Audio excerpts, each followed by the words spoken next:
Damn, son, where'd you find this? Going back to sleep. Good night. How is shit still dropping?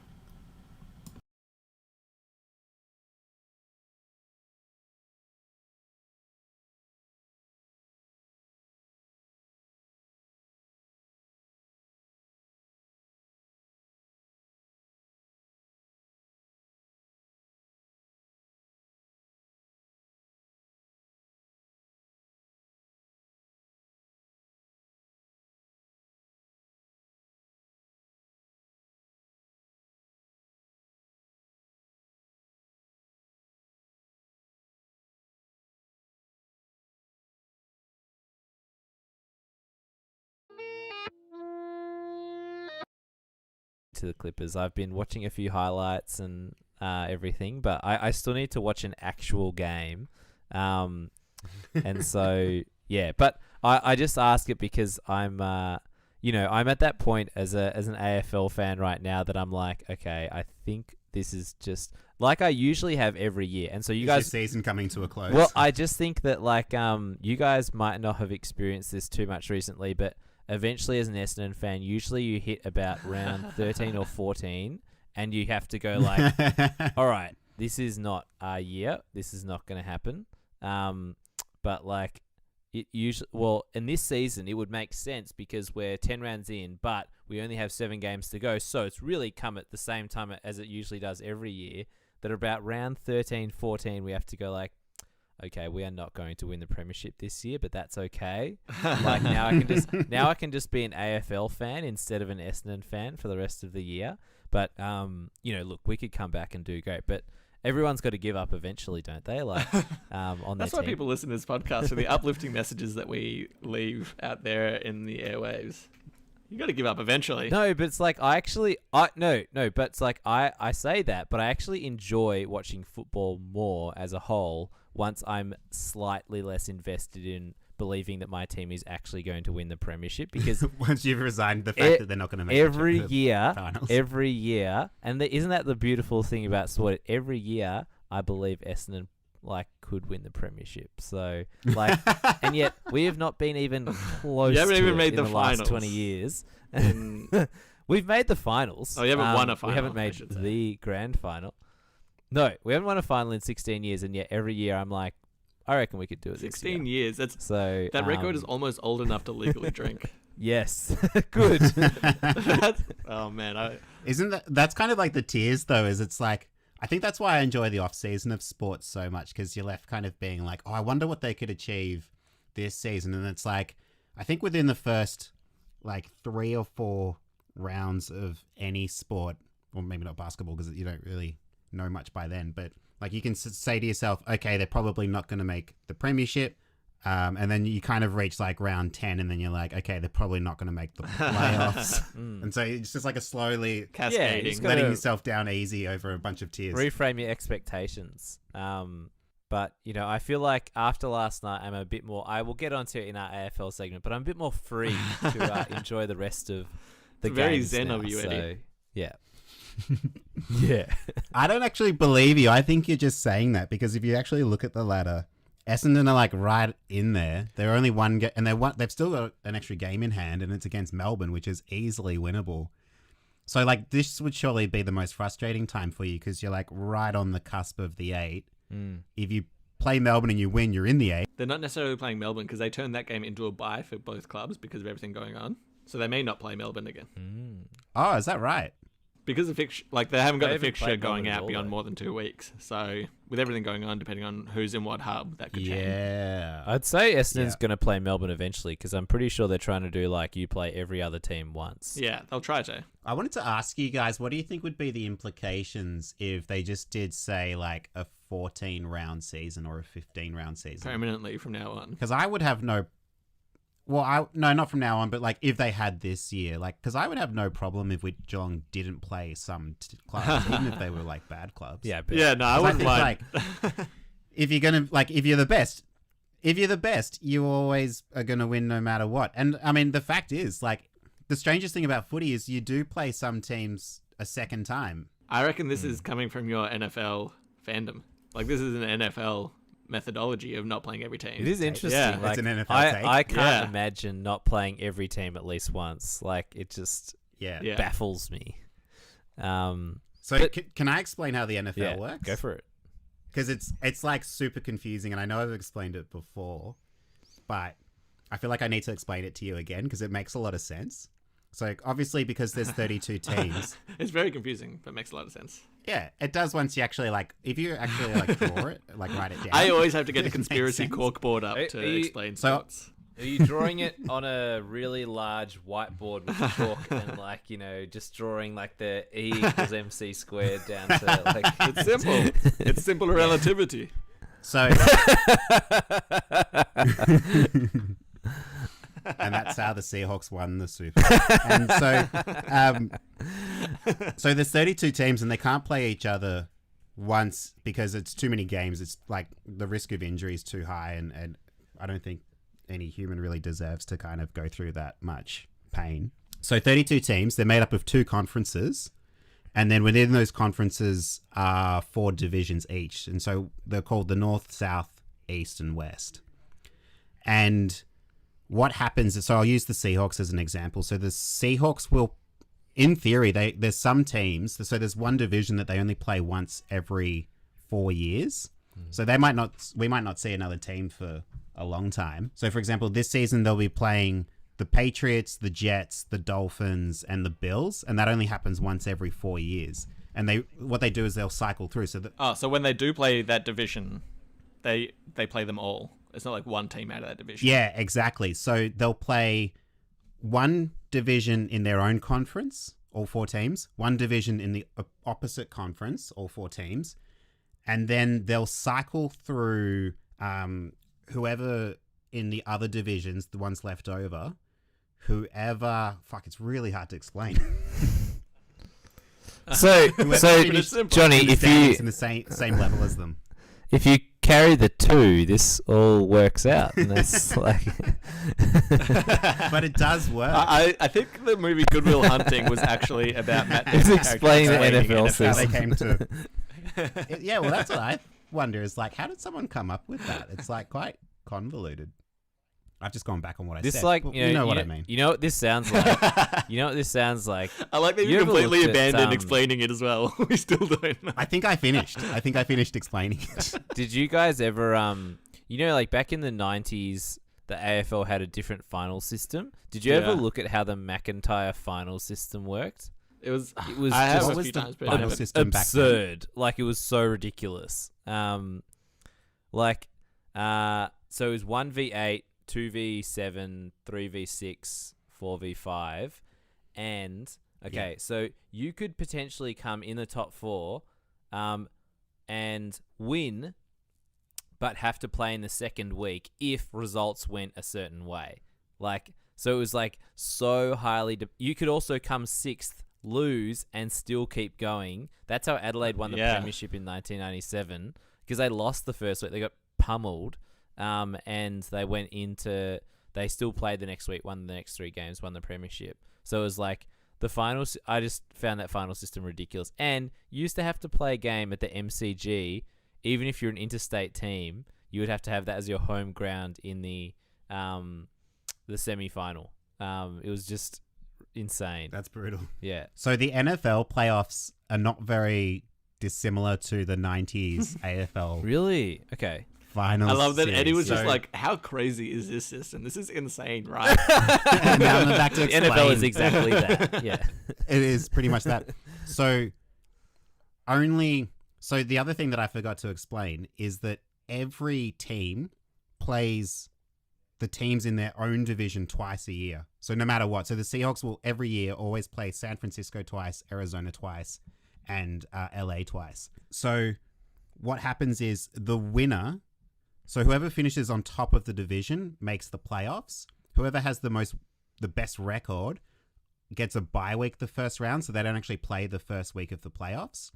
And then there's 2 wild card teams, so a second team from each conference, each conference that had a better winning record.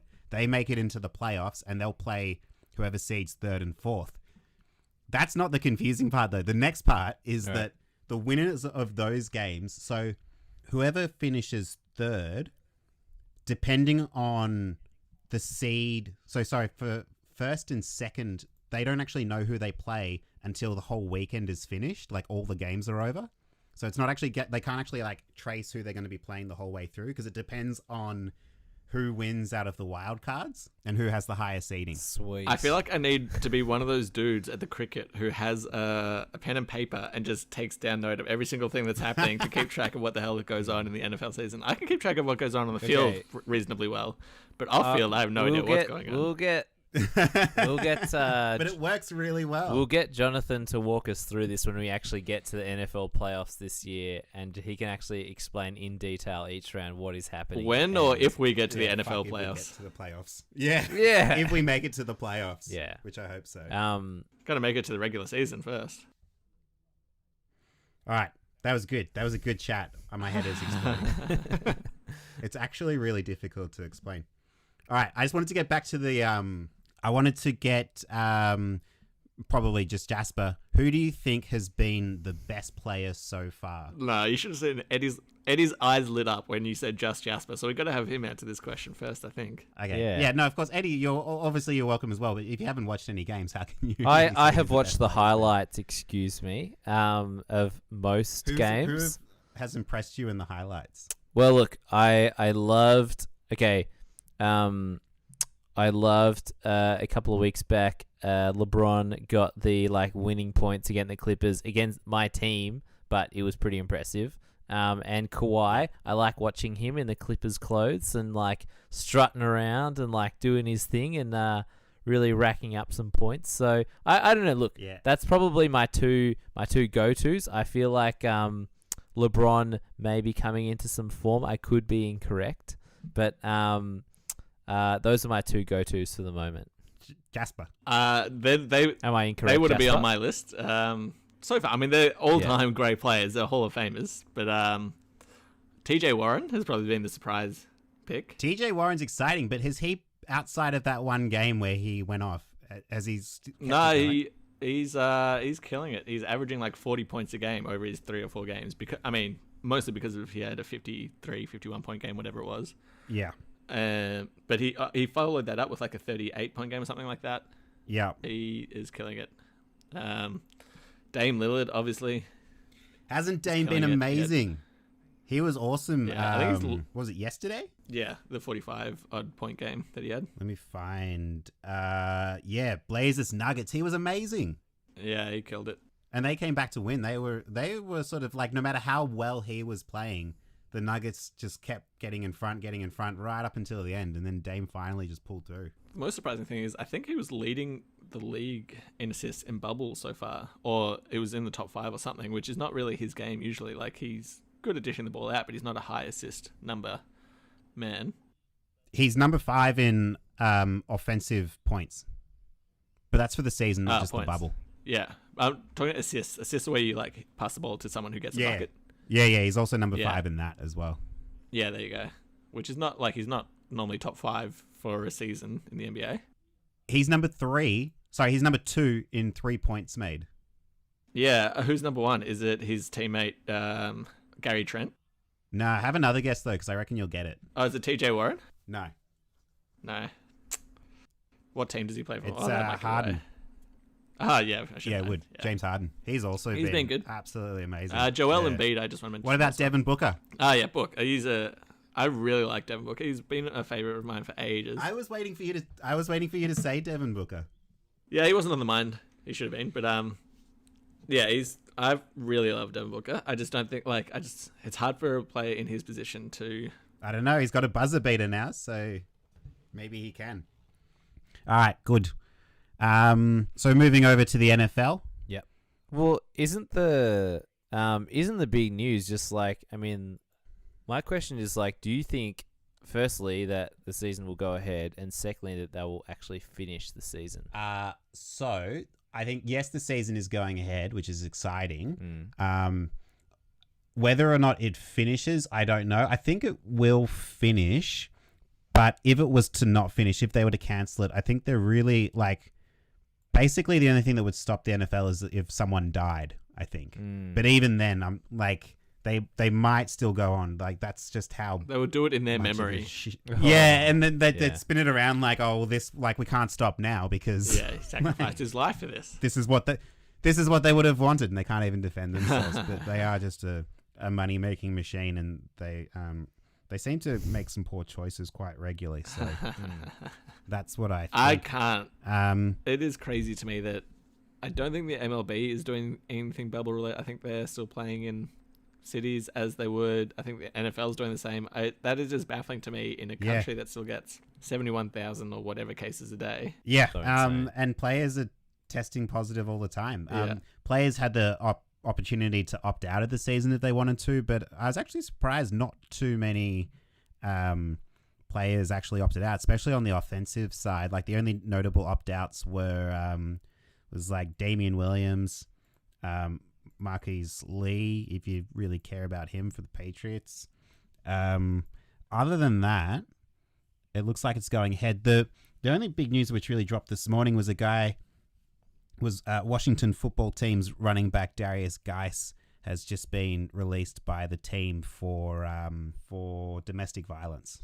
That's a good reason. Oy, Jesus. So unfortunately, he's had a bit of a not such a great career between spending his entire rookie season. So he was drafted in 2018. He spent his entire rookie season on injured reserve with a torn ACL. He played 5 games last season, then got injured again. He was sort of in and out, and then he didn't even really get a chance to do anything this season. But I just want to describe it to anyone who's listening. So I was watching, this is probably the dumbest 4-second video I've probably ever watched. Yeah. I did see this. The Denver Broncos social team released a video of basically it's like an archway between the team's locker rooms and the training grounds and the field where It's like you walk through a metal detector. It looks like a metal detector. It's like an archway door, and then there's like a spray mister above them spraying the tops of their heads. I honestly thought, because it's summer over there, that they were trying to keep cool, until I read the caption where it says "Time for work, but first we sanitize." Now, I am no rocket surgeon or brain scientist. Yeah. But my understanding is that, like, I wanted to get your thoughts on it, because I'm like baffled by this high tech equipment. Well, because I am a rocket surgeon and Eddie is a brain Yeah. scientist, Yeah. so you come to the right guys. Like, what do you think this is meant to achieve? I like that they're putting the Propaganda, I think, is what it's meant to achieve. I like that they're putting the safety of the players first. I would feel entirely safe after getting a nice gentle spray of spritz on- hand sanitizer. spritz on I mean, something. it is interesting. On your head. On your head. Like, I don't know whether that's wouldn't it be it's not a full body thing. Like, they Just could your have head. sprayers going down the side as well, getting the rest of your Yeah. body, but it's just the top. I know that, like, I use my head a lot when I'm out and about. Like, if people try and, like, shake my hand or give me a high five, I put my head out, and I usually pay for the bills That's using my using your head. And yeah, exactly. So I actually think they've done a great job of making sure the players are really safe and totally. Now, how do you say you pay your bills? Giving head. Yeah. Exactly. So I think What I like most about that tweet, though, is that the Broncos have said time for work, and then they've got the steam coming out of the nostrils doing hard work. Like, this is buff and manly, and then they're just sanitizing, as they should be doing, but I don't think they're doing it in the best way Yeah. they can be. Just have a little pump bottle right there. They can just pump it on their hands, keep running. yeah. Yeah, so Eddie, to answer your question of will the season conclude, Mm. I don't know if this video comes to mind because I don't know if the league is so stupid that they're not going to recognize when is best to to suspend the Yeah. season, or if they're just going to use these techniques to try and get through. Yeah, okay. This is where the NBA has killed it. They organized the bubble. They've done an amazing job. Literally, no players out of 380 odd, I think it is, have tested positive once. That's awesome. Yeah. Meanwhile, the MLB came back and a team tested positive within like the first week, and A like team? 18 players or something on their team. as in like someone Yeah. on the team, Oh, and then like 18 players and coaches had it, Jesus Yeah. Christ. had Well, COVID. So I don't even know what they did with that, but Yeah. it's just bananas that they're not changing where they're like the footy are lucky because they've got outside of Victoria, nowhere else has really got an outbreak, so they can play in Perth and Queensland and Sydney even. But yeah, it baffles. Well, you see what happened with the footy, like even when one player was like slightly suspected of having COVID, they stopped the game, and then they were like, it went straight into press conference of like, okay, what are we going to do moving forward? And they were saying, you know, because of the way the training system was set up, where only 8 players were training together at one time, they could kind of isolate it there. But even the AFL's done a really good job by like shipping all the teams out of Victoria. Yeah. At the NFL, it's just like, we don't care. But there's so many people in America who just don't care. It's so nuts. Yeah. I was thinking about this during the week, and it's like, what's the deal with like what if you just? I know you said that like it'd be too hard for to get them all in one city or something, but what about if they were like across like 2 states, just so like they didn't have to travel quite so much, and they could stay like across 2 states, and they just travel between those 2 that are like maybe low coronavirus ones or something. Like, what's to stopping them? Why have they done literally nothing about like, and aside from spraying, which is totally the right thing to do, according to my brain scientist, surgeon, rocket, something like ideas. But I think like, why have they just not, adjusted somehow in that way?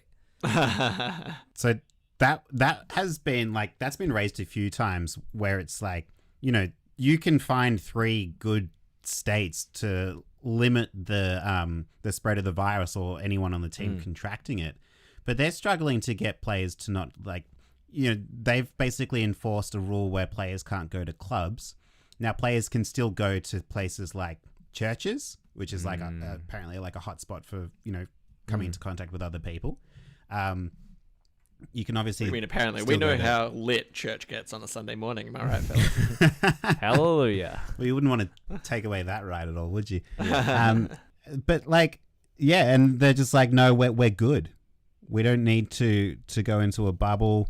I think they feel like it's too hard for people. But like, what's wild is like the coaches are the most at-risk people, because most coaches in the NFL are over the age of 65. That they, by the time the season rolls around and comes to a close, like a lot of the people they were saying are like, they're so sick anyway. Like even if it was any other previous season, apparently everyone gets sick and just comes to work anyway, because that's just like, they're so used to it in that industry of people rocking up in late November and December, because they're spending all their time at the facilities. They're overworked. They don't get enough sleep, or they don't really look after themselves. So they just already have that culture. So I guess they're just looking at this like, oh well. But it's like, with that mentality, someone is going to die.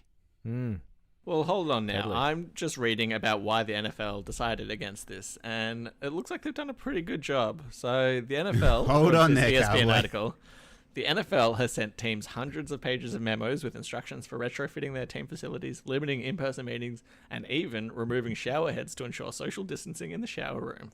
Nice. Now, they sound like pretty thorough measures to me. Yeah. I reckon Well, this it's like- COVID thing is done and dusted amongst these thousands of individuals in Yeah, disparate we made areas. sure that with Ball or Nothing that we have showers that are slightly further apart than usual after the show. So And contrary to current Victorian lockdown laws, we are actually in the same room. I know it sounds like we're not, but we are. yeah, that's because we all live together. And we don't wear masks because we don't believe in that shit. No, because Well, I can't project. we're 1.5 properly. meters Yeah. apart. Exactly. Yeah, we're all good. And we had a great spray of sanitizer on the way into the room. So, I like it how most weeks this turns from Johnny like talking about NFL and then one of or both of me and Eddie shitting on the NFL in some way. Dude, I'm all about the Broncos, and they'll be fine. They got that Bronco blood in them. They'll be like just. Is that like the shin boner spirit? Yes, the Bronco blood. So just the other thing, so that manuscript, I just wanted to point out, that manuscript, that only was released like a couple of weeks ago. This is a league that's had 5 months to think about it. Well, And also, that was the best that they could come up how with. many people are going to abide by every step in a hundreds of page memo. How many people are going to read it? Yeah. How many people are going to read the first 2 pages? Yeah. What they're going to do is get like a lawyer or someone to read it and then summarize it. Yeah. I mean, this is the thing with the NFL. Like, it is Half measures. it's equally as enjoyable to watch as it is frustrating to get your head around some of the decisions that they make. Particularly comparing it to now, like, because I'm obviously watching a lot more NBA and just like marveling at what a great job they do.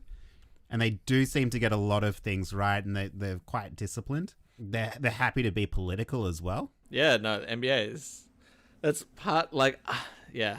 I happen to come across following the NBA, really, and I reckon if I happen to come across following the NFL as I did the NBA, I don't know if I would still be a fan just because of the way they handle it.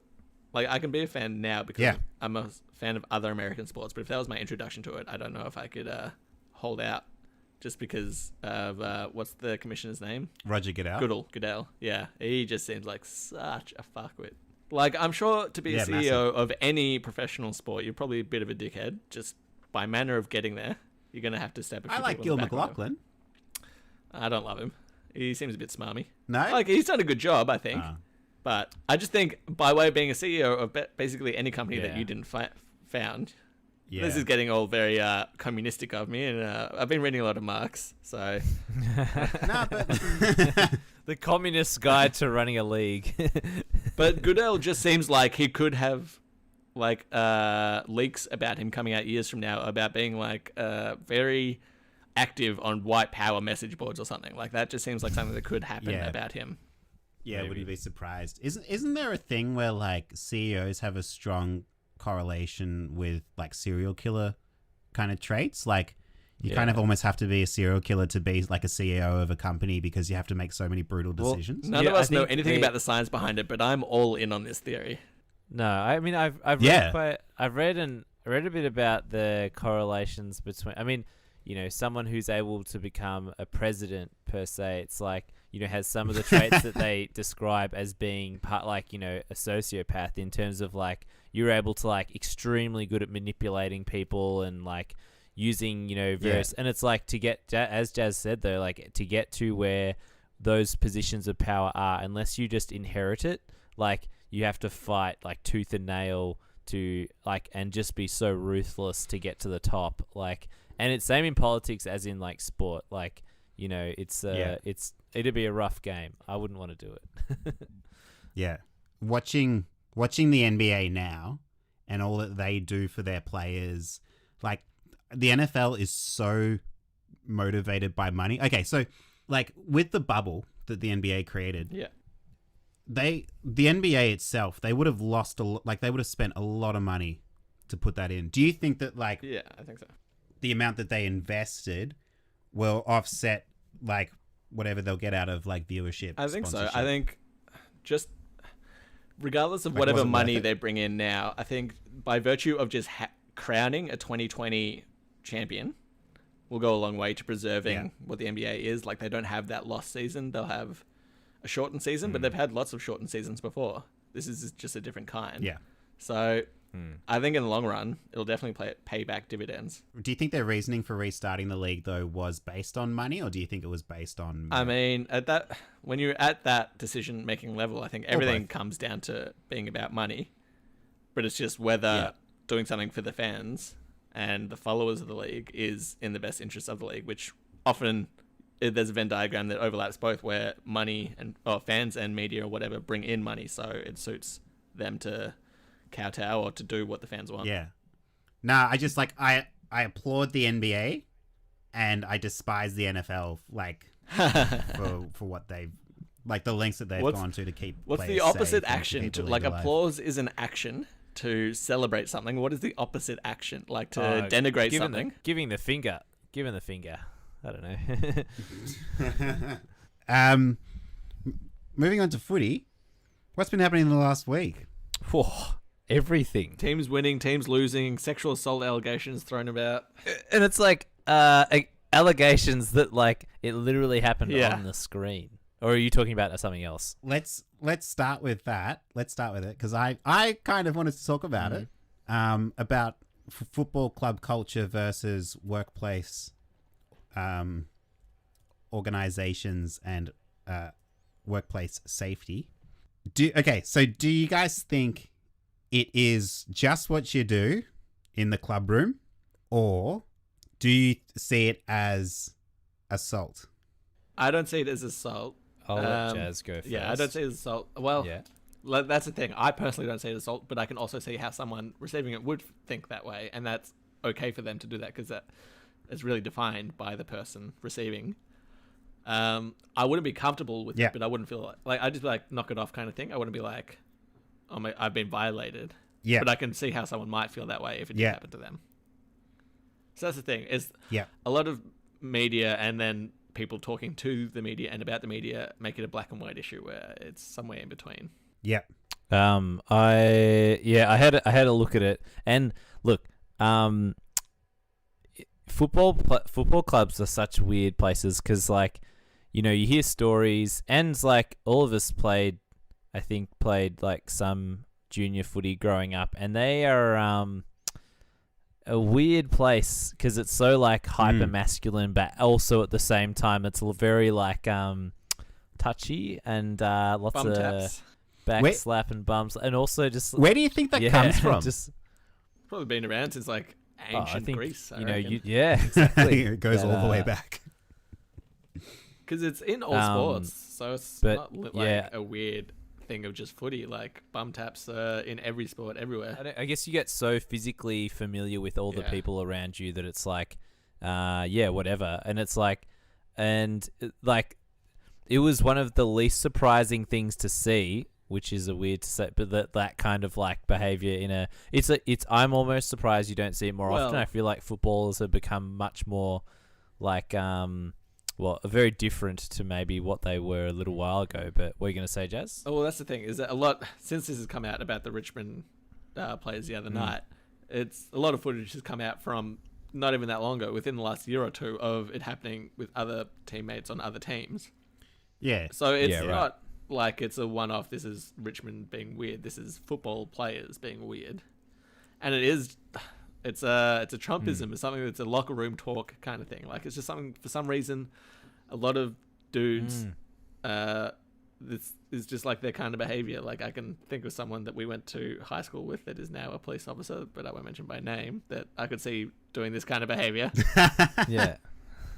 Like, this is just like how certain people absolutely. behave, and for whatever reason, maybe those certain people are attracted to playing professional sports. I don't know.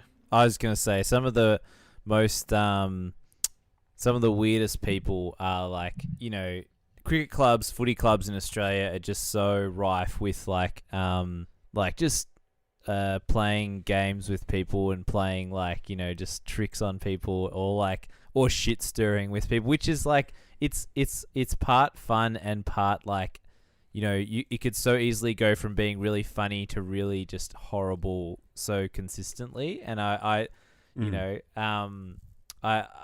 and that's the kind of thing, I guess, with maybe or Joel, is that like, you know, we don't know, like, has he come out and expressed an opinion like either way on this? Or? Yeah, he came out and said that he wasn't bothered by it. Whether or not that's actually the case, though, because the other thing you got to consider within footy clubs is like, you do not want to be a whistleblower in your footy club. Like, you may as well like destroy your career for saying like, yeah, actually, you know what, it did. If he said like, oh yeah, actually, it did bother me. You can see it bothers him. Like, you can see the footage. Yeah, true. It looks like they're playing a game, because did you see there was footage from that same huddle of Rewalt doing it to Vlausten, I think it was, or Short. And he was doing the exact same thing on the other side of the huddle, and they were looking at each other like they're fucking swingers at a sex club or something, like teasing their part. Like, it must be some game where you've got to sack tap the other dude and he's got to knock it away or something. I don't know. And I think, and like, it has gone on in Australian sports culture since, you know. Well, it's not just Australian sports culture. As I just linked in our group chat a video of it happening to Anthony Davis in his college years. Something much worse, I think, because he's in. Well, if you watch the video, he's on the ground naked while some dudes do some weird shit to him, basically. Right, because I was thinking about. I'll watch it in a sec, but I was thinking about like in NFL locker rooms, they often it comes up when talking about like female journalists who are in the locker rooms after games. And like, it's like, is it harassing for female journalists to have to be in those locker rooms when you've got like, you know, like 90 naked dudes all that's just walking around? I would say almost an equally as grey area, because it's a locker room. It should be private, but they also expect media members to be in there. But it's a locker room, so they should feel free to be able to get nude or whatever in their own change room. Yeah, definitely not a good look for the AFL, but maybe, I don't know. I feel like I am just starting to laugh every time I watch AFL related media, because it is always such like, it's always mainstream, like Channel 7 and all those ones reporting. Like, I feel like the ABC doesn't talk a lot of sport, or just doesn't buy into. They don't have a massive budget to talk about it. So it's like when stuff does happen. No, so it's like when stuff does go on, you've got the most like, you know, all the AFL media has to take the most extreme slant on something to get like, you know, hits on their website. So it's like, yeah, I feel like it would be, I don't know, it feels wrong to call that assault. Like when there's other assaults that happen that you'd be like, that is an assault. Like, but yeah, I don't know. But I guess there's no scale of assault. There's either you're assaulting someone or you're not for that reason. But like, as someone who has played at a footy club up until sort of like a couple of years ago, it's like one of the things that frustrated me is like that is perceived to be just part of the like the tradition, or like part of the culture building aspect of the club, is that things like that happen. And I personally hate being like, when that kind of stuff would happen to me. I don't really care being slapped on the ass for like sportsmanship if like you kick a goal or whatever. But that whole side of stuff really bothered me to the point where it's like, I almost don't want to play anymore if that's happening. And I think that that's the thing to bear in mind with what's going on here, is that if stuff like that is happening to the point where people don't actually want to be involved anymore and it's pushing them out, then I think that's like the problem. Yeah. It is actually interesting, because it's like, I contemplate trying to get back into like playing footy again.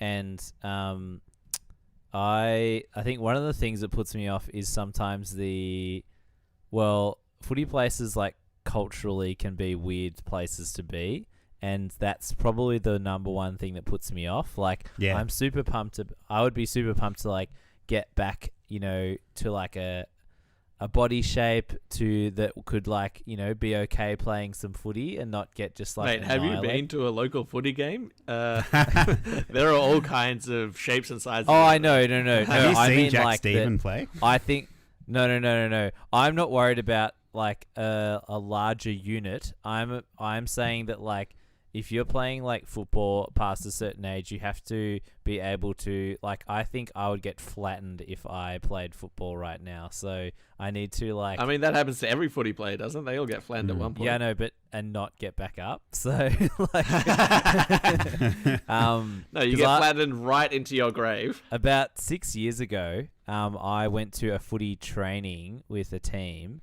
and I reckon like fitness wise, I could run very well, and I was like, you know, there was a lot of hack kicks in that team. Like, I was a hack kick as well. Like, but I got hip and shouldered during training, and I fell to the ground. I'm like, yeah, that would blow the wind out of me. Holy shit! Like, like not just a like, whoo, that was a big one. Like, no, I got like, and I was trying to tackle people, and they're just massive. Like, they work out, or they don't even work out. They're just like impossible for me to bring down.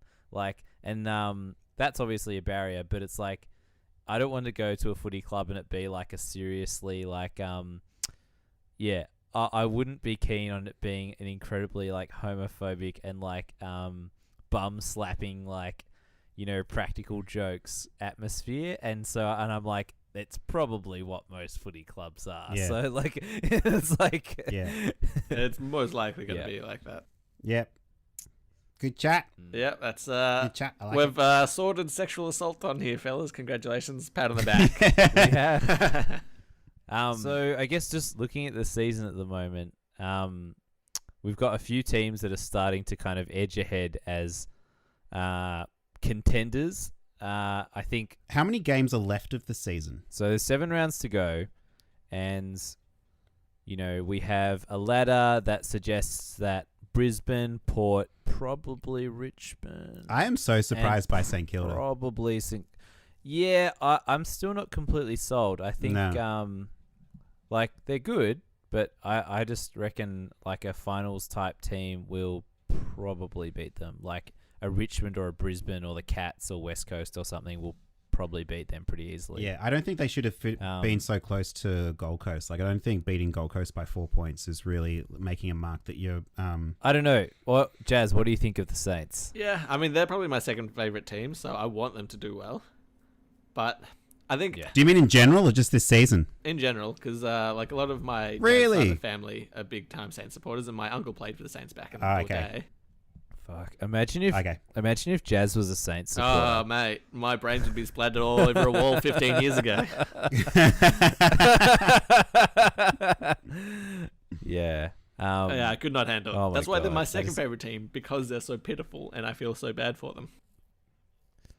But it is just like heartbreaking It's because awful. I was talking to Katie trying to explain just how because Saints are basically my second favorite team as well because we had some family friends go for them and I like them, and they've been quite successful for the last 25 years in terms of ladder position, but they have not won a grand final. Like they've had 3 separate periods where they were very good over the last 25 years.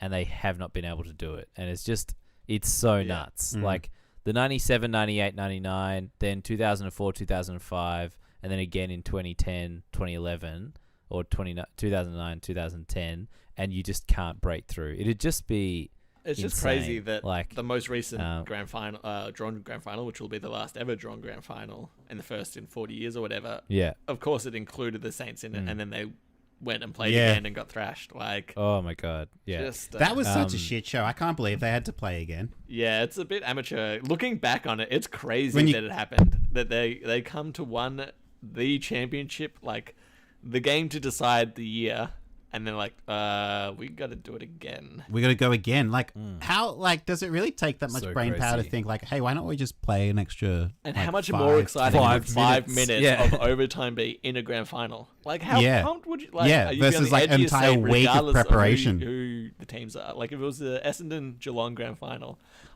and it went to overtime, I would actually be Yeah. excited. Yeah. Let's not get into hypothetically Madison making a grand final. 'Cause it's actually it's Is there making something that's me beyond a hypothetical, excited which again can't for this possibly season. happen? So Megathetical. You really are a brain scientist, Eddie. Yeah. So I want to give you my 4 teams that I think will make the top 8 because it'll be Port Adelaide. So like the probability now of Port Adelaide, St Kilda, and Brisbane getting eliminated, I think it's impossible. From the right? top 4? Nah. From the top 8. Saints Top could- 8? Saints. Nah. I mean, all of them could still miss it, but I'd Yeah, there's say only 3 Port is a lock, Yeah. and Brisbane is a lock because they play all their games in Brisbane. I reckon Saints could still miss it. I'd say you're right that they're probably not going to. They just might make more like. I reckon they'll slip down to maybe 6th or 7th by the end of the year. Yeah.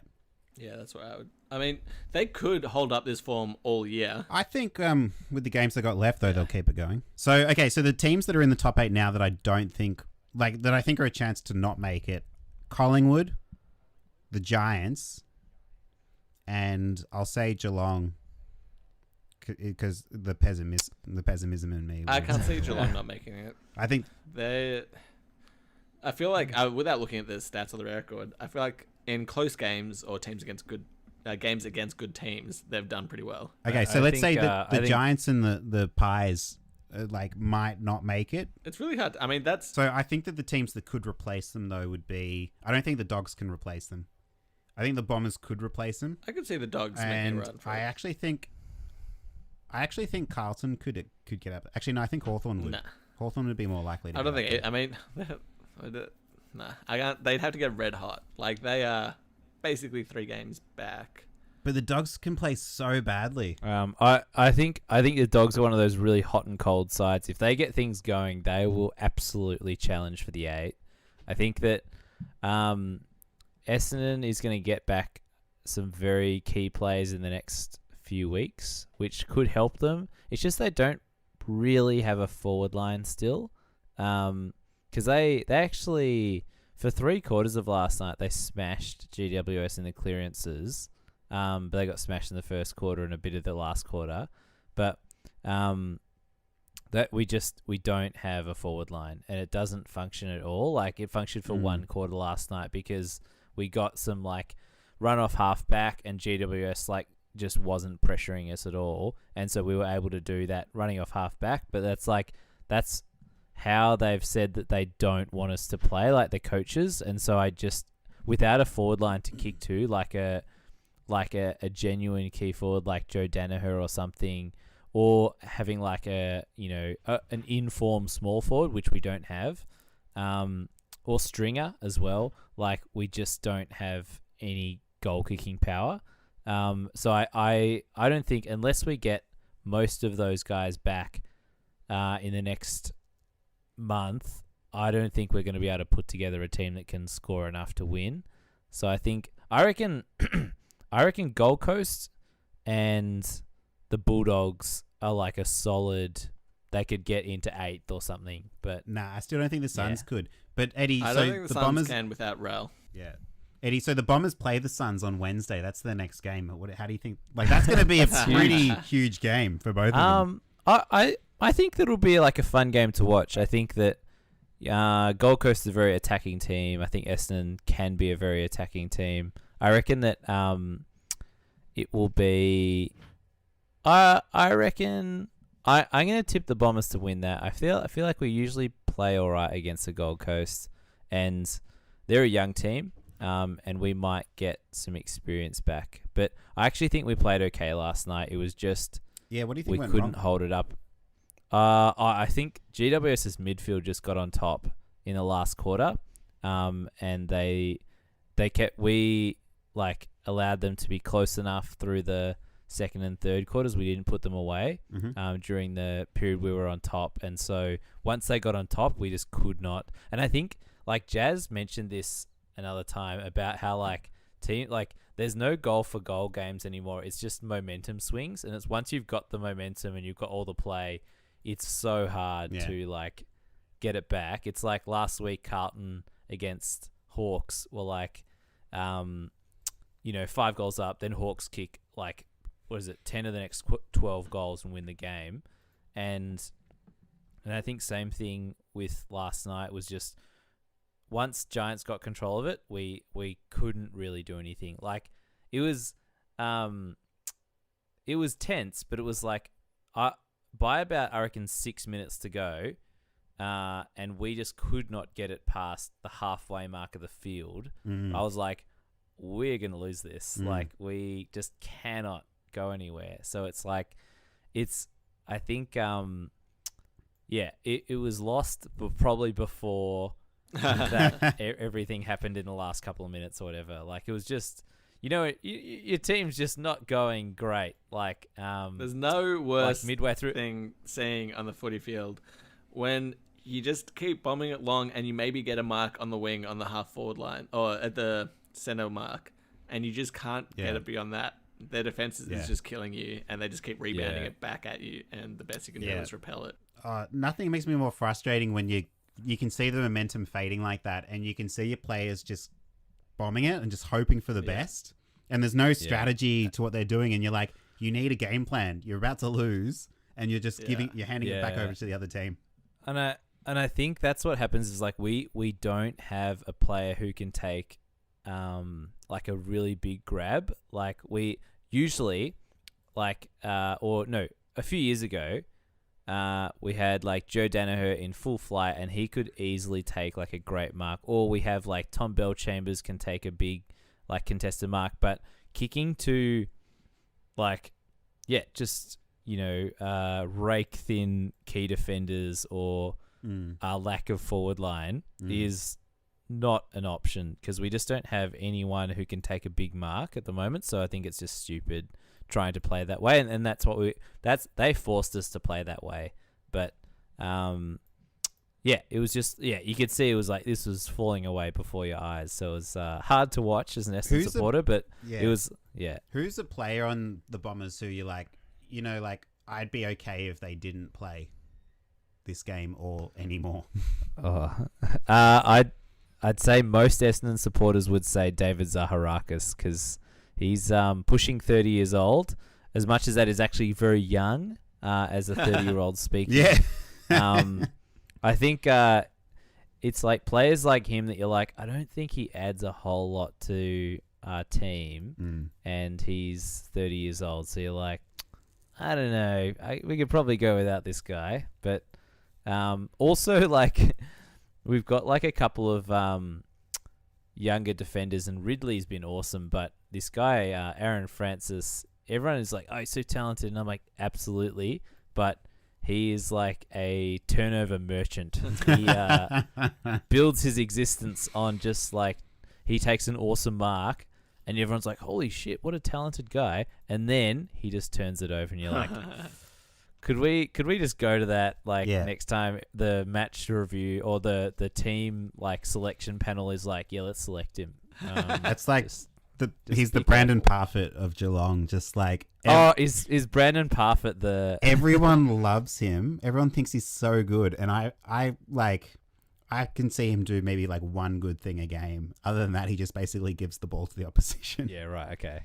Although before last week's games, so like with the Cats, he was managed, Gary Rowan was managed, Asava Radaglia was managed, and Colin Jasny was managed, and like those are three key parts of the like Geelong attack and midfield. So like I was really surprised to see them not make the team anymore, and especially in light of Jack Stephen, who I will say Jack Stephen proved me wrong last week. He had a really good game. Everyone loved his form, and he proved me wrong. So I'm glad he did. Public apology to Jack Stephen.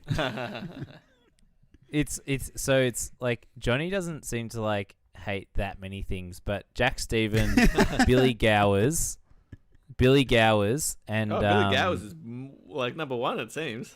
He's having a shocking season. He's so bad. Yeah, I mean I love Johnny's just continued hate for this guy who's like probably a young player. No, but you don't understand, Eddie. It's love. It comes from a place of love. It's like because I want him to succeed. Okay. I regularly am very entertained by the way he plays. Like he's been amazing over the last couple of years, and then you just watch him now, and it's just like, wow, he's having a really down year. If that's your love, is your kid going to be like one of those child prodigies that goes on to great success but like hates what they do because you push them so hard? Only if he fucks it up. Oh, it's a he. Oh. I would say that 8 is pretty much set.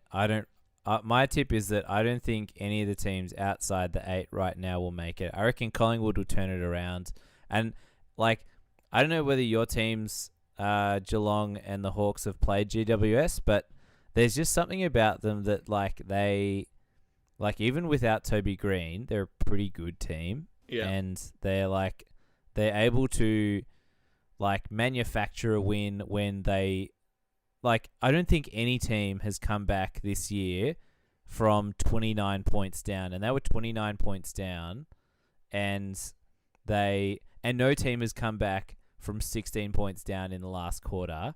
Yeah, for and sure. they did. And it was just like, like no other team could have done that. I think they're very like, they're just starting to get things going.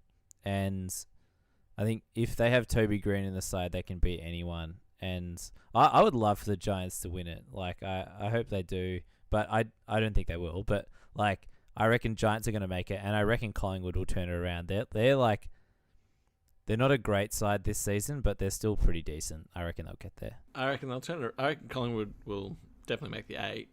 I think most of the changes will happen within the 8, like teams going up and down inside the 8. Yeah. And same. then maybe 9 and 10 might flirt with number 8, but it won't be set. I reckon there'll be at least one change, but I couldn't tell you which one. One last question I wanted to ask was to John. Mm-hmm. Because I think was West Coast was Geelong's most recent game, aside from the Kangaroos one, the one before that was the West That was Coast. the Eagles. Did you learn anything about Geelong in that game, or was it like whatever, West Coast a good team, we're playing in Perth, like? I think my takeaways from that game is like when Geelong aren't allowed to play their style of football, which is very very game manager, very slow, very conservative. They want to keep the ball in possession. Like when they're not allowed to do that, they get really exposed. Yeah, when they can't play the game on their terms. But I mean that game, it kind of went how I thought it would. Like I'd said in the previous, like last week's podcast, I thought they were going to get smashed by West Coast. So the fact that they were able to maintain the lead for so long, I was surprised though, because normally like Geelong's best quarter is usually their fourth quarter, so they're really strong finishers, and they just couldn't seem to do that at all against West Coast. But yeah, like in Perth with their they've got the crowd behind them, so I wasn't surprised. Like they're fucking good side. Yeah, I was actually. I feel like I've been pretty negative about Geelong this year because I don't really like the way that they play, but they played really well against West Coast. I thought they brought their absolute A game, and they frustrated West Coast the entire night. Yeah, and it reminded me of that game that the Hawks played against West Coast last year, where it was just like they couldn't do all the things that they regularly do and have their like. I mean, I have to say West Coast is one of the best teams to watch, just because I feel like when they're on, they look awesome. Yeah. And but like West Coast will torch Essendon for yet another time when we play later in the year, because they're just really good. They're just a very skilled team. I reckon West Coast is a serious, like, they would have to be getting up there in terms of flag favoritism. Like, they are pretty awesome. Especially because a lot of games, they're going to be playing a lot of games in WA. Yeah, exactly. And Eddie, so biggest leads given up this season. Round 6, St Kilda versus Freo was 37 points. Round 1, St Kilda versus North was 31 points. Round 9, Carlton Hawthorn was 31 points. And then Essendon versus GWS last night, 29 points. Yeah. The interesting thing about those games, though, is that Carlton led Hawks by that much in the first quarter, I think. Yeah. And then they were losing at halftime. The Freo Saints was the same deal. Yeah. It was like first or second quarter. Essendon was up by 29 points mid to late, like through the third quarter. So it was like, realistically, they should not be a chance in the current way the game is played. And like shortened quarters and everything, like they should not have been a chance to win that game, but they just were, and they did. And I am very sad. So sides to win when trailing at 3/4 time. Round 1, North versus St Kilda. Round 9, West Coast versus Geelong. Round 9, Freo versus Collingwood, and then round 10, Giants versus Bombers. Yeah, I think that is a big thing of the whole shortened quarters, because I feel like a lot of goals are scored in the last few minutes.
I'm calling it doom watching. It's like, when do you like quit watching like during a game? Like, it's like, or even like, you know, if you think you're absolutely no hope, do you even bother watching? Or like, Well, it's a what's your timely level question. yeah. Because in 45 minutes, the Hawks are playing Port Adelaide, number 1 on the ladder. Yeah. When will? At what point will you switch off? Or are you one of those supporters who's like, you've got to watch to the end of the game? I'll probably switch it off in about 63 minutes from now. It's not going to be a good game. Johnny, how about you? Do you just keep watching to the end if your team's getting flogged, or do you like you know, do you just go like, nah, look, I got another thing I can do. I'm just gonna do that. Like, what do you do? It would really depend on what I have to do, but I generally like to overanalyze every single aspect of them. So I will watch the entire game, like, because I want to watch the bad stuff to see why they're bad. Because I need to know what, like, and then that way, you know, I can make my own judgments on what the team can do to improve, and then obviously submit that feedback to the team itself and the coaching staff so that they can take on my recommendations. So yeah, I'll watch it. Okay, so you're a bit of a doom watcher, but like Jasper, I'll tell you this: I'm more likely to turn. I'm more likely to turn it off if they're winning by a lot. Because then I'm like, oh, it's really? not. Yeah, well, because then it's like not very interesting. Oh, no. I love watching the Hawks flog a team. Nah, see, I get no enjoyment, satisfaction out of watching Geelong smash another team. I guess if it was the Seahawks, I would get a lot of enjoyment out of that. But even still, it's like it becomes like a lot less interesting for me if they're winning by a lot than if they're losing by a lot. Well, that's where NBA becomes bad in a flogging, because if a team's getting thrashed, both teams pull out their starters and put in their reserves, because they're like, well, the game's done and dusted. We'll just put in the bench players, get them some runs, and then you're not seeing the best players. At what point is a game done in? What's like a insurmountable margin in the NBA? Let's say like in the midway through the third quarter, if you're down by X amount, if you're down by 20, you're just like, there's not 20, 25 probably midway through the third quarter. Maybe a slight chance of comeback. Yeah, they right, probably wouldn't be pulling starters at that point, but they'd be getting close to it. Yeah. That's what I love about the NBA, though, is interesting. it's like a game of runs, right? Like, where one team can get out in front by a lot, but then the other team will typically work their way back in. Well, a lot of that is because the team that's up will pull out their starters, and then the team that's trying to make a comeback will leave their starters in on the hope that they'll be playing against worse players, typically. Well, speaking of lackluster, I've been watching a lot of Celtics and 76ers, and what I've noticed is it's not like one team's better than the other, but I feel like the Celtics have been like pretty average, both on offense, probably a bit better on defense, but it's more been the 76ers have been bad. Like, having no Ben Simmons has really hurt them. Yeah, the Sixers Embiid is like, he's super hot and cold. Yeah, he's one of those players who's like, it's all in his body language. When he's up and about, he's dancing everywhere. He's having a good time. But when he's not interested in the game or not having a good time, he's slumped over. He's barely jogging up and down the court. He's so moody. Yeah, yeah. Oh, and that's what I wanted to ask you. I was messaging you earlier because I was watching that game. Yeah. And the commentator made a comment. So it was, is it Thies?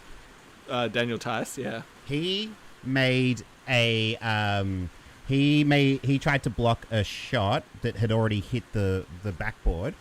And then he was complaining about it and saying it shouldn't have been a foul or a penalty or whatever. So he was obviously going to lose that. And so the commentators were going on about how, like, he seems to, for whatever reason, never want to take responsibility for, like, anything that he ever does. Like, and they were saying that most players will, like, put their hand up and say, yeah, that was on me. But he, for whatever reason, doesn't ever want to do it. And then they were saying that, like, even if it's a good penalty, like, even if it was, like, but not as in, like, oh, it was a great penalty, like, it was, like, positively impacted the game. So can you try and explain to me, like, what a good penalty is? Well, it's hard to know without looking at that specific context. What they're talking about with him never owning up to it is it's a Kyle Lowry-ism. He never committed a foul in his life, and you'll complain to the refs He's every never which fallen way over once in his life. He's he falls over a lot. He's like a cat. He's like a cat. He leads the leagues in charges. He's always top 3 or so in taking charges, so he's good at that. But so the rule there is if the ball touches the backboard and is then blocked, is counted as a goaltending, which means it's an automatic bucket.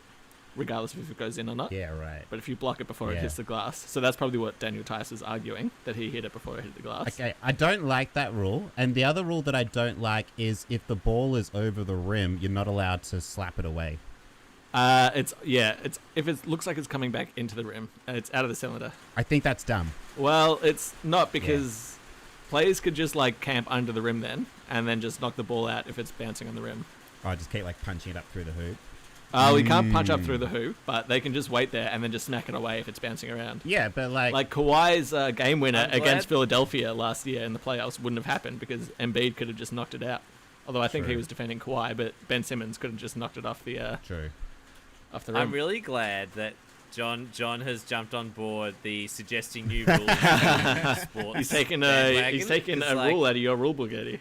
Yeah, exactly. I mean, I have a whole cavalcade of potential new rules that I would like to add to the NBA and NFL, but that's for another time. I think the real story from the first few games here is my boys, the Rockets, and their barnstorming start to this playoff. Are you enjoying them?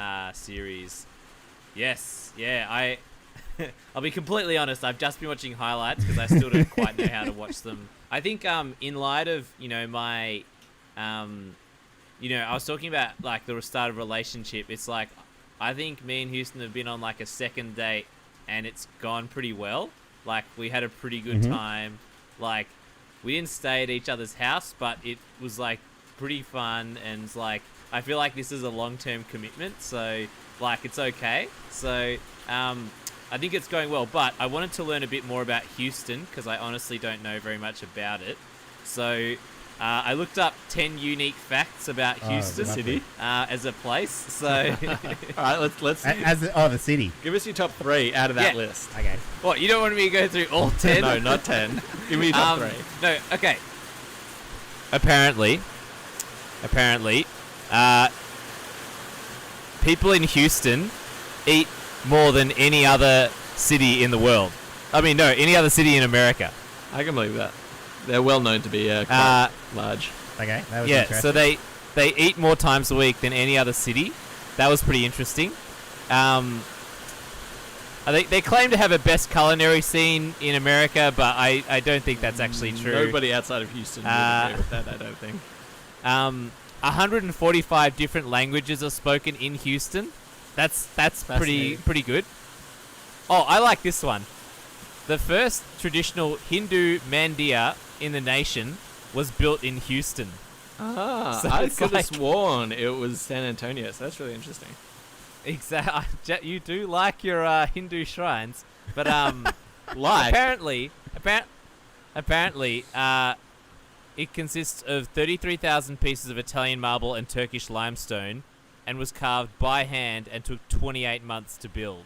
So go Houston and all the Hindu members of their community. All right, Eddie, I'll ask you and I'll ask Jasper as well, just what you think of this box score for 3-point throws from the most recent game. James Harden. I had one more. Oh, we're just One breezing more. past. Apparently, they have an underground pedestrian tunnel system. So I don't know whether they've been inspired by like the Viet Cong or something, but apparently below ground, they've got like a tunnel that runs for 7 miles, linking 95 city blocks. So you can go underground for what's that, like 13 kilometers or something. Yeah, well, Toronto has the largest Just one, around the city. the longest one in the world, doesn't it? Underground system. underground. Yeah. Well, it's not like Pedestrian. not like They a almost game call of it one-up- underground city because it gets so one-upsmanship, but cold. Okay. And also the last one I wanted to share. This looks pretty cool.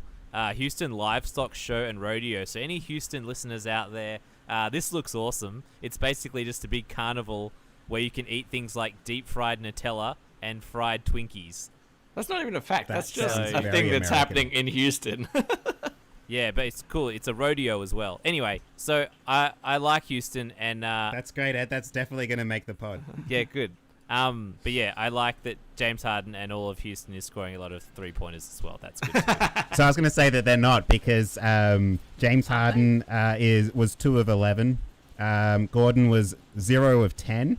House was 3 of 8, and so on. So How's the In inaccuracy their most traveling? recent game. Yeah, In their most recent game, didn't they? They did pretty well. 3-pointers. Saw a lot of highlights of them scoring. they scored them. They were there in the highlights for the highlights, but overall they didn't show all the ones that they didn't get as highlights go. Okay, all right. Well, I mean, it's obviously not a huge issue right now because they're like otherwise outplaying the Thunder, and Yeah. I don't think there'll be too big of an issue to go through maybe like 4-1 or something like that and continue on their merry way. They lead the series 2-0. What did we say for them? For I Rockets, think we all were unanimous in the Thunder. Rockets, right? Oh no, No, you said the you Thunder, two- Jasper. Yeah, I said Thunder just to switch it up. It's not looking good. Yeah. You guys said the Rockets in 6. You sure it wasn't your bad analysis that led you to pick Thunder? I did. There was no analysis there. It was just because it gets boring. Everyone picking the same teams to win. So switching it up. Yeah, the first Yeah. round of the playoffs is very, very vanilla, isn't it? That is not always true, Jonathan, because I looked up some history of the Rockets as well. I've done my research for today's podcast, and apparently in 1994, they managed to win the championship from, I believe it was 4th or 5th place. So beware the Rockets in this series as well, is all I will say. It's Yeah. a very ominous warning. Yeah. Yeah, I'm just putting out there that even though I'm only seeing highlights, I'm really enjoying watching a team be like moderately successful, and so I'm actually getting quite into this. And, I think this is paying off quite a lot, and I'm enjoying it. That's good. And I think my prediction of the Blazers winning the first game against the Lakers and then the Lakers winning the next 4 is coming to fruition as well. Yeah, looks like that'll be likely, I think.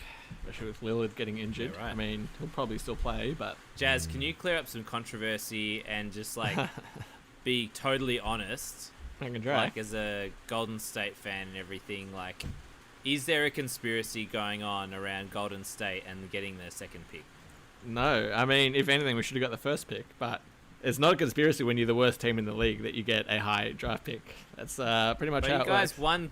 You guys won 3 championships in a row. There's obviously some background, backdoor, something else deals going on. So Yeah. Isn't there 'cause I leeway don't- for the teams that have been bad for the last 5 years? I'm pretty sure they have like a higher No. percentage, or they're meant to have a higher percentage.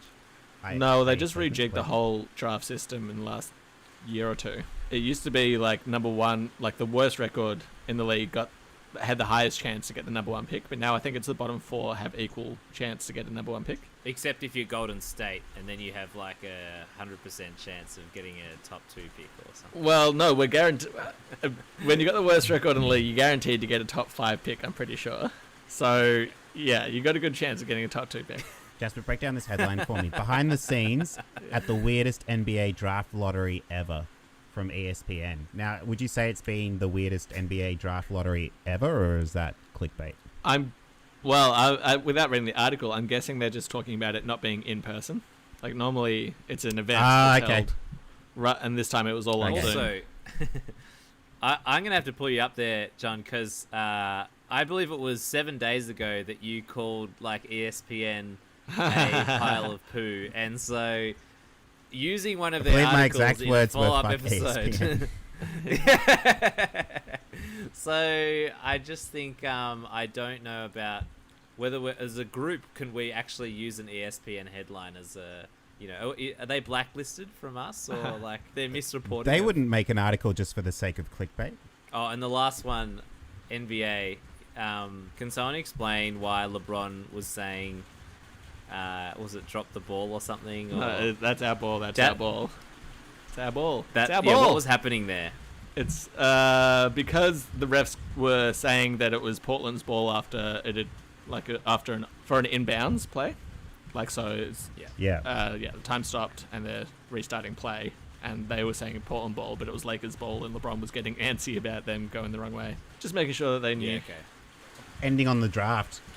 So with the Timberwolves picking number 1 and the Warriors picking number 2, who were the Warriors taking, Jasper? What positional needs do they need to fill? I don't even know if they're gonna take that. They may well trade it away, seeing that they're still in win now mode. Trade it? Possibly. That is like I don't know, such it a depends. Seattle Seahawks move. Seattle Seahawks, like, pretty much every year guaranteed will trade away their number 1 pick. to The get. thing more is, there's picks. no Really?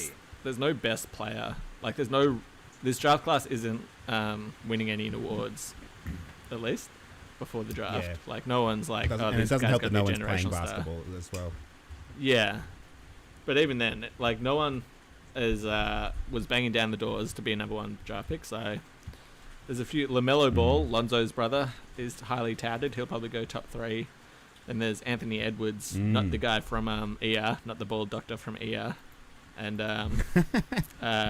James Wiseman, not Jamesman, James Wiseman. We are touted to go for. I'd say Wiseman's probably who we would pick if we drafted. But An important message from the Victorian Government about coronavirus. To help us make informed decisions about restrictions, testing has been widened. If you think you have coronavirus because you're showing mild flu-like symptoms, you have a sore throat or a runny nose, or if you have a cough or a cold, get tested. Help slow the spread. Save lives. Victorian Government, managing this together. All right, cool. I think we're ready to draft. Everyone's Cool. excited. Rach is excited. Alana's excited. Few butterflies, a few nerves. yeah. Okay, so here's the way it's going to work. Okay, so we're doing an 8-team listener league draft. It's going to be 1 quarterback you need, 2 running backs, Yep. 2 wide receivers, Yeah. 1 tight end, 2 flex positions, so that can be either running back, wide receiver, or tight end, and then 1 kicker and 1 defense. And so the team it's just generally like the whole team's defense. So you pick a team, not a defensive player. Yeah, cool. It is also PPR, which what that means is that your player also gets a point if they catch the ball. Yeah, great. What are some other things that, like, so do people get points for, like, running around and stuff like that, or gaining yards, as the Americans would say? Say that again, sorry? So people get points in NFL Fantasy League for, like, running and doing stuff like that, right? Yeah. So that's the main difference Yeah, okay. between AFL fantasy football and NFL fantasy football is in the NFL, your points are based off of accruing yardage down the field. And Yeah. then if you Yeah, score a touchdown, you get 6 points. Your quarterback can also get 4 points That's for all? throwing a touchdown. You You'll only get notice 6 points for a touchdown? you'll notice that it's not as outrageous scoring as other fantasy sports. like, what's a Yeah. regular? What would be a typical amount of points for a win in a week? In a week, you'll probably get like about 100, 110. Cool. Okay, now that you say that, it does sound slightly more reasonable, because that's like, I mean, if that was the AFL one, that would be a general AFL score. But anyway, this is another topic, so... A topic for another AFL day. fantasy. Yes. Okay, so... alright. So Alana's on the clock. oh, So Eddie, so that's the other thing that I should probably mention. So I'm going to be picking from the 3 spot. Jasper's picking from the 5, and Eddie's picking from the 7th spot. So jeez! you That's a bit... It's a snake draft, though, Eddie. So you'll pick twice before Johnny picks twice. A snake draft makes it sound dodgy. Just No, so snake you- anything. So you got pick 6, and then like pick. Pick 7, mate. Pick 7. Sorry, you got pick 7, and then you got pick. And then 10. pick 9 or 10 or something. Yeah. Yeah, So it's one of sweet. those things where you get like either one of the best players in an early pick, or you get 2 good players at a later pick. That sounds like an Essendon team. 2 good players. not great or amazing, just good. That sounds like the current Essendon team. There's 2 good players. All right, here we go. So Cracking game. I'm going to take. I have Christian McCaffrey in some of my other leagues, so I'm going to take Saquon Barkley here with my first pick as a running back. All right, Rachel's just stewing over who to pick. She's trying to decide Yeah. between Tyreek Hill and another player. Jasper, I like your pick of Dalvin Cook. Can you talk me through that? What brought you to that decision? He was the highest ranked player at my pick. Fair enough. I guess Christian McCaffrey was gone. Was holding out hope that Ollie would not make that choice, but no go. Now, Eddie, talk me through your decision-making process here. What are you thinking? Look, I'm thinking about not just, the favourite team I have. I'm not thinking about, like, quarterbacks, just quarterbacks and everything, but I feel like I do want a quarterback at the same time. So, I'm looking here at Mahomes and Lamar Jackson, Russell Wilson. I'm feeling like Russell Wilson... Sorry, I was just going to say, before you make your quarterback decision right now, what you want to think about is how many players you need at each position. So you need 2 running backs and 2 wide receivers plus the 2 flexes, whereas you only need 1 quarterback. And what that means if there's 32 teams is that their replacement value is extremely, high. So as in quarterbacks are very easy to come by, whereas running backs, like very good running backs and wide receivers, aren't as much. So you can pick them first. When I first did my first ever NFL fantasy draft, I took Russell Wilson in the first round, which wasn't a bad pick because he finished number 1. Mm-hmm. But generally they've got a lot of replacement value to think, so consider that. I'm going to take Michael Thomas. Is he injured? He's not injured, and that is an excellent pick because he finished last season. He broke the record for most receptions in a season, and that was a very not injured, but long-standing, massive amounts record. of COVID. He's just riddled with COVID. They say he's not going to play basically again. a COVID carrying machine. Yeah. I like, and now it's going to come back to you, Eddie. Talk me through what you're thinking for your next pick now that you've gone wide receiver first. Well, look, I think at this point, I do like the name Devontae, but I'm going to stick with that. I'm going to go get Devontae Adams, who plays for the GBs. I'm assuming. The Green Bay Packers. Are you excited to watch the Green Bay Packers this season? Not particularly. I just want to. Look. I'm gonna be honest. I can't find a lot of Denver Broncos players up the top of these rankings and everything. Yeah, no, you won't. You won't. They'll come a bit later. So I might have to search them out. So that's okay. I wouldn't bother. I can't find any Denver players at the moment. There's so going to be many available in the later rounds. Nobody's going to be stealing them from you. Don't worry about it. No one's rushing to get a Denver Bronco. I'm getting a Joe Mixon from Cincinnati. Oh, I like that. Ooh. That's great. They were the worst team in the league last season, but a lot of people have got high hopes for Joe Mixon, and we'll let Rach go. That's good. So, Jasper, just for your second pick, talk me through what are you thinking here as Rachel decides? I'm looking at a wide receiver, I think. I just picked up a running back. So I'll go for another good high pick in the wide receiver range just because I can cover those areas. Maybe Julio Jones if Devontae goes with Rachel's pick. Julio Jones would be a good one. He's one of the I think over the last 10 years he leads all players in receiving yards. There you go. That's what I'm after. Don't mind Atlanta. He also quite like them. Yeah, and playing on the Falcons, on the Atlanta Falcons, he also plays on a very high-powered offense. So, see, now I was expecting Rach to take Devontae Adams. I think I'm just going to have to take him because he looks like he's the best one available at that pick. Yeah, he's a John, great option. So, yeah. Las Vegas Raiders. Las Vegas Raiders, they used to be Oakland. That's right. They used to be Oakland Raiders. Now they've got a brand new stadium, which is looking pretty good. I think it just finished up, they finalized building it and getting everything ready today or yesterday. I have a question about NFL and teams going all over the place and whatnot. Do people from Oakland still follow the Raiders in some way, or do they just be like, fuck you, I'm not going to watch a Raiders game ever again? So that's a really good question. I'd be interested to get Jasper's input on this because my understanding is that it's generally poorly received. So one of the more recent ones was the St. Louis Rams moved to LA and became the LA Rams. And I think that was actually pretty poorly received by most people. I know that the San Diego Chargers moved to LA as well and became the LA Chargers. People were very upset about that one. That one copped a lot of hate.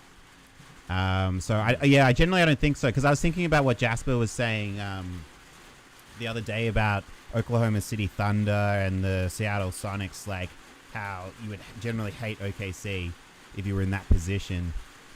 Is that generally what you think, Jasper? Like if you move teams? Yeah, I think a lot of it is also the narrative about how they moved. So a lot of that Seattle, Oklahoma hate came about because the new owners of the Seattle Sonics said, oh, no, we're never going to move the team. We're going to stay in Seattle.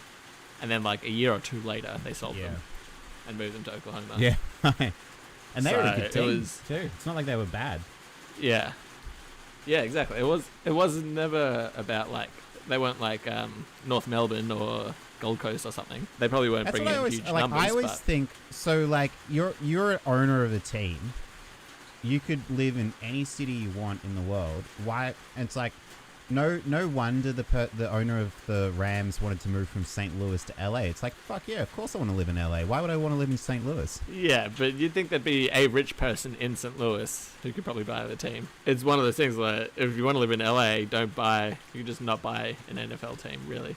I want to know at the moment, like, I don't know what Augie's logic is because, like, I can't actually speak to him. But what do you think on these first two picks, John? What 3 running backs. That's like, I know Augie loves running, but like, I didn't expect him to pick all 3 as running backs. So that's an interesting. Yeah, look, there's a lot of depth at the moment at wide receiver, so that could have led to the decision there. Wait, so Augie's just stockpiling these so he can make like audacious trades at some point in the season. yeah, why not? He's got a lot of running back capital at the moment. It's interesting.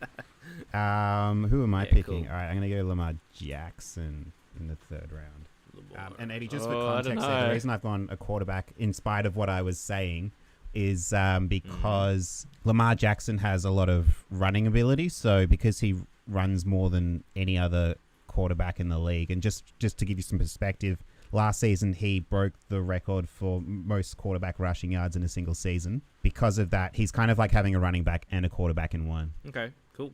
is what I was Oh, thinking. we got 3 Alright. quarterbacks going in this round. All right, so Jasper's gone Pat Mahomes. That is an awesome pick. I love that. And Rach has gone Russell Wilson, which of course I love that. Tell you what, I am gonna go because I'm now on the Houston Rockets. I'm gonna go Deshaun Watson from Houston. That's also an awesome pick. A lot of quarterbacks. Okay, going. and so I can see on this screen that there's a bunch of all the quarterbacks are in red. Is that because they're a quarterback, or is that because they're from a particular conference? all the different positions. Yeah, are good questions. Colored differently. Okay. Yeah. Yeah, great. Yeah. And Oh, so it's my like turn again. Great.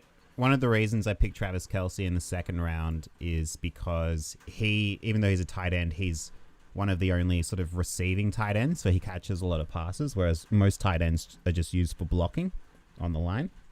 Just to quickly jump to another sport for a moment. Let's do it. I'm looking at the AFL games that are on today, and obviously Melbourne got pretty comfortably beaten there by the Bulldogs after halftime, which is a pretty Melbourne thing to do. But Port Adelaide against the Hawks in like 12 minutes. I feel real bad because I will be honest, Jazz, when I saw the outs for your team and the ins, it didn't give me a huge amount of confidence. I haven't even seen them. In the Hawks' ability to. You know that as an Essendon supporter, you know that when Michael Hartley's named in your team, that you're probably drawing on a few limited resources at the moment. And I've Hawks been wanting have him to picked make Michael Hartley. a game because I follow him on He's Instagram. actually not that. He seems like a nice guy. He is a nice guy. He actually generally posts some good stuff. He's all right. But he does have a real bad facial hair. He used to have like a soul patch. It's just egregious. I feel like Port might be angry because I'm pretty sure last round they got humiliated, didn't they? Like, was it Geelong last time? Port's No, last that was a game while ago. Yeah, they got. That, No, it you was think their it was last a while game. ago, Johnny? That was last round. That That was literally a week what? ago, And- last Friday. Yeah. Whoa. Yeah. They got beaten by 10 goals, so they're coming into this like angry, and How good is the Dogs beating the D's? I'm just so like, there's nothing better than watching Gary Lyon commentate a D's game. And oh no. and like you can see he like kind of starts out with optimism. This is kind of like in The Simpsons when Bart's pointing out to Lisa how Ralph Wiggins When his heart breaks. breaks. You can Yeah. see the exact moment that Gary Lyon's heart breaks for being a D's supporter. I thought it was quite enjoyable, and just what that does to the rest of the season for the D's. Yeah, it's awesome because, like, I mean, it isn't. Because, look, I actually think the Demons are a decent team. It's just that they are so used to failing that they just do. Like, Collingwood, they just had a few more like key injuries in the team. So like, and I think still Sidebottom has decided to like just call it for this year and be like, nah, I'm going home. So Has he left? I think he's gone back to Melbourne. So I don't think he's going back to play anytime soon. So I think Collingwood's in some pretty serious trouble. Yeah. It's But, nice to see the Dogs in the top 8 now from that win. Yeah, I think they belong in there. Yeah. I could not tell you out of Melbourne, Carlton, GWS, or Essendon who is going to make it because none of those teams scream consistency or like finals worthy team. You weren't impressed by the Blues' last 2 games? Oh, they were good, but they beat the Gold Coast and Freo, which aren't exactly like world beaters. And Yeah. I think the Blues are a year or two away from making a solid run into the finals or something.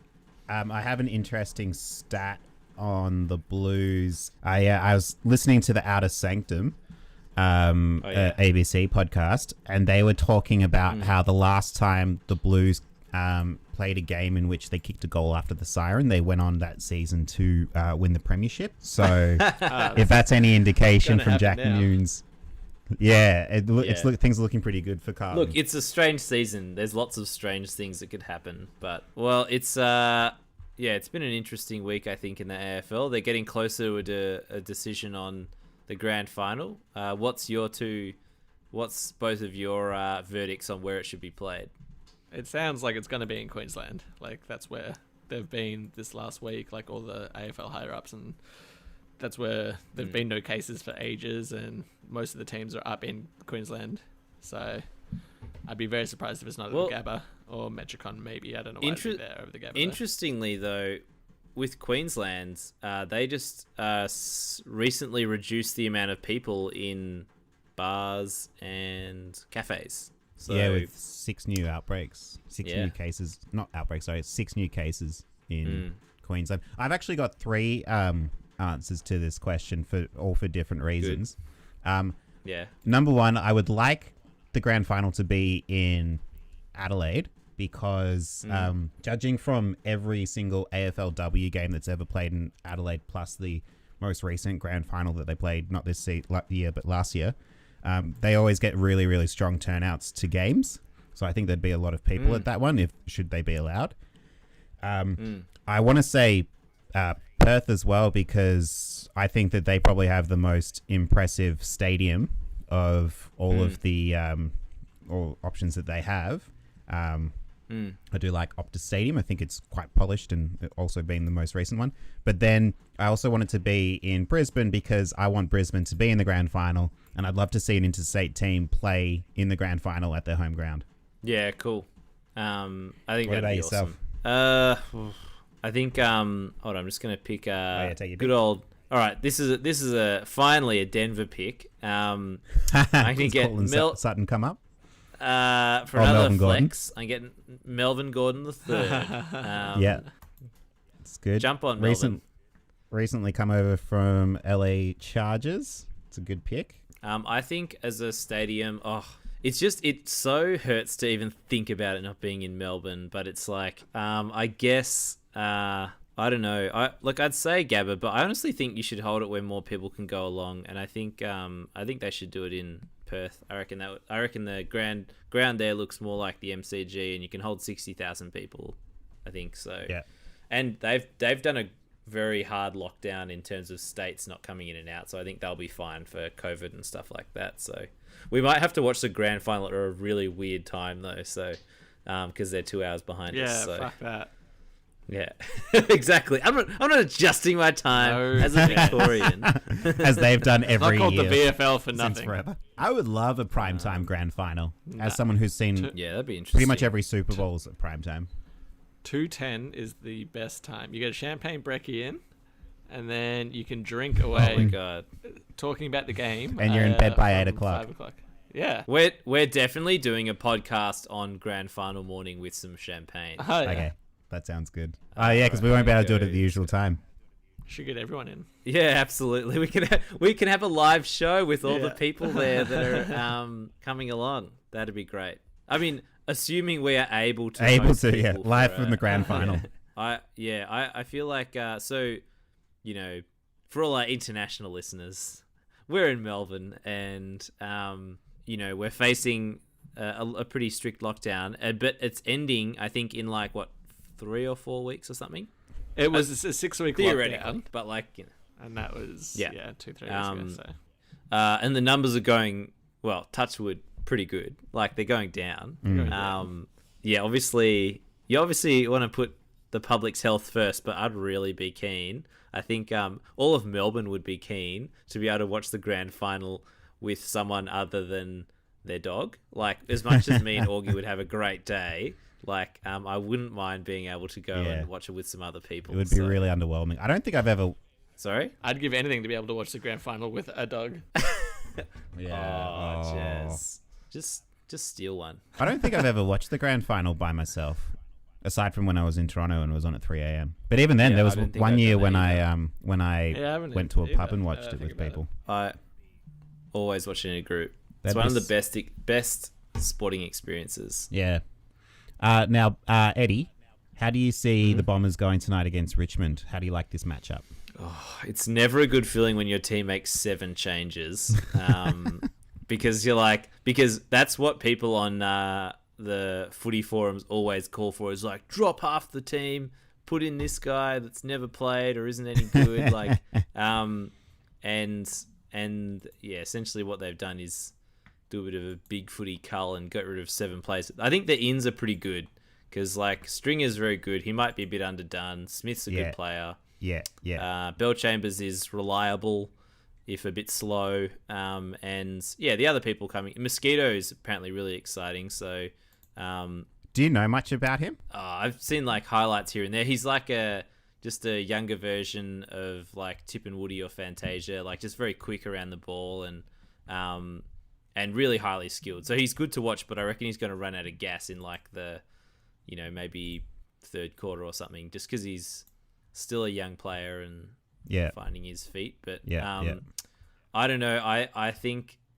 Do you think it'll be close? I think we'll put in a better effort at the start of the game. I think we'll be like, maybe we could even be up at halftime, but I reckon Richmond will just kind of storm over us in the third quarter and win by like 30 points or something. That's my tip. So they'll be in it for at least half. I reckon they'll try and tighten up in the midfield, because they just let St Kilda do whatever they wanted in the midfield last week, and it was a disaster, and we just could not move the ball. So I think if it remains low scoring, we'll be in it at halftime, but the moment it opens up, I reckon Richmond will torch us. What about the rest of the rounds? We've got a few games on. This is a normal. Oh my god! The other games this tonight is Dockers versus Swans. That'll have what, like maybe 1,000 viewers or something. It could be a good game there. It could be close. Josh Kennedy's back in the Swans team, so that's good. Adelaide versus the Cats. So, Johnny, how much do you think the Cats are going to beat Adelaide by? I think so. Like, I think Geelong can be a very sincere team at times. And with that said, you know, I think that they'll keep Adelaide in the game for a bit. I think you might even see at one point Selwood will be giving Adelaide some coaching tips to their younger players on how to best play the wonderful game of AFL football. I think, and this is what I was saying right at the start of the podcast, right? Like, if Geelong is losing this game by 30 points, I will be watching. But if they're winning by more than 30, I'll probably turn it off. Because, like, who wants to watch Geelong flog the Crows? It's like, I don't see how that's enjoyable to watch. You and I are very different sports watchers. I mean, I think the Crows are different because it's like, it's so depressing, because they're running out of time to win a game like this season, and it could well happen that they don't win a game. That'll be the entire crazy season, which is like, it would be amazing. Like that, they've faced all the bottom teams. Like, they don't have any more chances. It probably hasn't happened since like the 1800s Yeah. or something. Their best chance to win a game was against us like 3 or 4 weeks ago. I don't think it's I a think team's it's gone win. I mean, it helps that it's 0-17 rather than like 0-22 or whatever. I think I saw some article that it was like 1965 the last time that a team went winless in a season, I think. So I just, can you imagine supporting a team that didn't win a game the entire season? Like, even Fitzroy won a game in 96 and they were just shredded. Like, they had no money and no players. Like, anyway, so I agree. It would be hard to watch Adelaide get flogged. I've got some quick statistics to fire off at you guys. Get your quick reactions from Sir Swamp Thing, of course. Carlton have made 30 changes between rounds 3 and round 12. Last year, this year they've made 12 changes. Wow. Shows what consistency can do to a team. Yeah, it seriously does. Like, it's so, it's so weird, like, listening to all the Essendon people hate their team this week, because it's like, if we had a bunch of players on the park, we'd probably be playing better. Like, it's just so, like, frustrating and boring listening to, like, we're not a great team, but it's like, it really is so much about, like, for a team like Carlton, that, like, does so much. Yeah. Like, Do you think that that's like the a regular difference team between? out there? Do you think that's the difference between Brendan Bolton and David Teague? Brendan Bolton was, highly criticised for, I think after a few years, like, that game plan just didn't seem like it was developing. So it's definitely David Teague seems to have freshened things up. And I think when you're in such a, losing environment, I think it is just sometimes, like, it just kind of sucks. But unfortunately, Brendan Bolton, like, the list had a huge turnover over, like, 3 or 4 years. Like, I think, David Teague's definitely reaping the results, but it was probably time for a change, because I think if you lose that much, you're going to get a bit of a losing culture. And I think that getting David Teague on board is, like, freshen things up, but it is also, like, right time, right place. Like, all of their list is in good shape. And even Eddie Betts, who's, like, 50 years old, is not injured and getting through the season and kicking goals. So it's like everything's going right for him. They could make the 8 if their list remains healthy. Yeah. I'll give you another one. 50 of the 123 AFL premierships to date have been won by the side that had the longest winning streak during the home and away season. That's actually less than I thought. That is less than I thought as well. So it's like, one, or like 1 out of 2 times, like, you can have a long winning streak in the season, or more than 50% of the time you can have a long winning streak, but it doesn't mean anything once you get to, like, the finals and that. Yeah.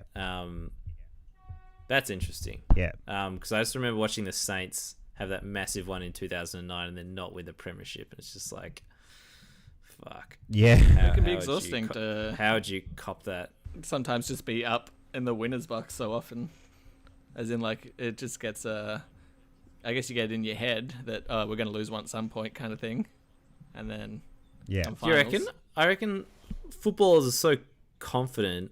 Like, I feel like they would just be like, we're so fucking good, we're just going to keep winning and win the grand final. And I don't know, it's just like, I guess you would, like, outside looking in, that's the vibe. But, like, I don't know, they looked like they were a super team back in 2009, and that they didn't go on and win the premiership is just nuts. Like, I mean, they made the grand final, wasn't it? Was it 2010? 2010 they made the grand final, but they didn't have as good a regular season. So 2009 they just dominated, except for round 21 when the Bombers beat them.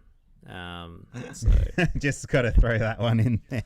It'll go down in infamy. I'm going to throw it in there. Well, it will for me, because, like, Bomber supporters don't have grand final wins or finals wins to hold on to. We just have regular season famous wins that we're like, yeah, that was really good, beating the Saints, beating the Cats in 2010 or 2011, one of their premiership years, like, and we had, like, all of our good players out this one night, and we beat the Cats when they were amazing. It was just, like, the most like, so far from predictable. Like, it was crazy. I couldn't believe it happened. Just a live update for you. Hawks are 3 goals up on Port Adelaide, by the way.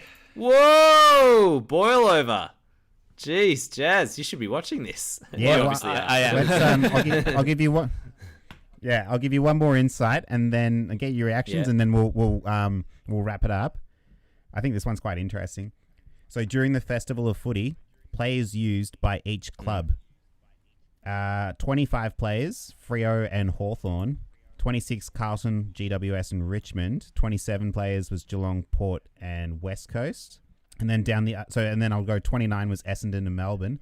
And then at the top of the list, most players used was Adelaide with 33, North Melbourne with 32, Jeez. and the Dogs with 31.